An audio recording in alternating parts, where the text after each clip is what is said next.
चामल किन्ने पैसा नभएपछि पढ्ने कहाँबाट होला।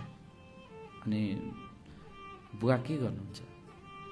बुवा चाहिँ यस्तै बेरोजगार काम, वालहरू लगाउने, गिट्टी फोड्ने, इन्डिया गएर स्याउ बोक्ने यस्तै काम। आमा? आमाको चाहिँ हात खुट्टा भाँचेको कारणले केही गर्न सक्नुहुन्न। पहिला चाहिँ उतै इन्डियातिर बुवाहरूलाई औषधि गर्ने धेरै काम भयो। हजुर। अनि हात खुट्टा भाँचिसकेपछि म पनि इन्डिया गएँ, एक वर्ष बसेँ। हजुर। त्यो पैसा चाहिँ आमाको उपचार अनि केमा गयो थाहै भएन। भनेपछि पारिवारिक अवस्था त्यो भएकोले पढ्न सक्ने स्थिति भएन। हजुर। दाजुभाइहरूले तिमीले अहिले कान्छालाई पढाए जस्तो तिमीलाई पनि पढाउनुपर्छ भनेर चाहिँ भन्नु भएन? त्यस्तो भएन। उहरू पनि कमाउने, म पनि कमाउने हिँडेँ। सबै कमाउने भन्नाले केही मिलेन भने त जति गरे पनि कमाइ हुने रहन्छ। हजुर। जति मान्छे भए पनि।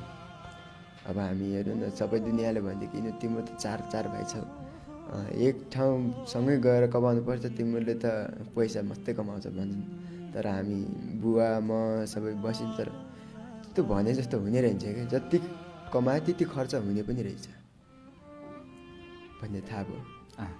के काम गरिन्थ्यो? इन्डियामा स्याउ बोक्न गएँ। त्यहाँ पनि त्यही आमाको हात खुट्टा एउटा भाँचेको थियो नि त, त्यही उपचार गर्ने ठिक्क भयो। अनि माइल दाइ पनि त्यही। ठुल्दाले त पहिल्यै बिहे गरेको, म पढ्थेँ ठुल्दाले बिहे गर्ने बेला त। अनि ठुल्दाइको त्यस्तै भयो। अनि त्यसपछि छोरो भयो, उसको बर्थडे नै आउँदैछ, आइज भनेर कर गरिरहेको छ। आज बिहानै फोन गरेको थियो, मेरो छोरोको बर्थडे हो 25 गते आइज भनेको छ, नजिकै पर्छ, जानु पर्ला। यतै हो? हजुर। भनेपछि स्याउ बोक्ने काम चाहिँ इन्डियामा गरियो? बुवा, तिमी अनि माइला दाइ अनि आमा, भाउजू, हाम्रो माइला दाइको छोरी, यति। त्यति बेला इन्डिया बसेर? हजुर। यो चाहिँ कहिलेको कुरा हो? योभन्दा 2 वर्ष अगाडि। ए। अनि अहिले चाहिँ परिवार यतै आइसक्नु भयो? अहिले चाहिँ बुवा पनि गडलबाट आउनु, म पनि गडलसँगै गएको थियौँ। बुवा र म कमानमा गिट्टी फोड्ने काम गर्थ्यौँ होइन। कस्तो अप्ठ्यारो के, गाह्रो, हातबाट रगत आउने, हातमा ठेला बस्ने, काम गर्ने गाह्रो। अनि त्यसपछि घरमा फेरि अनि आमाको त्यस्तै हात खुट्टा भाँचेको, त्यस्तो केही गर्न नसक्ने।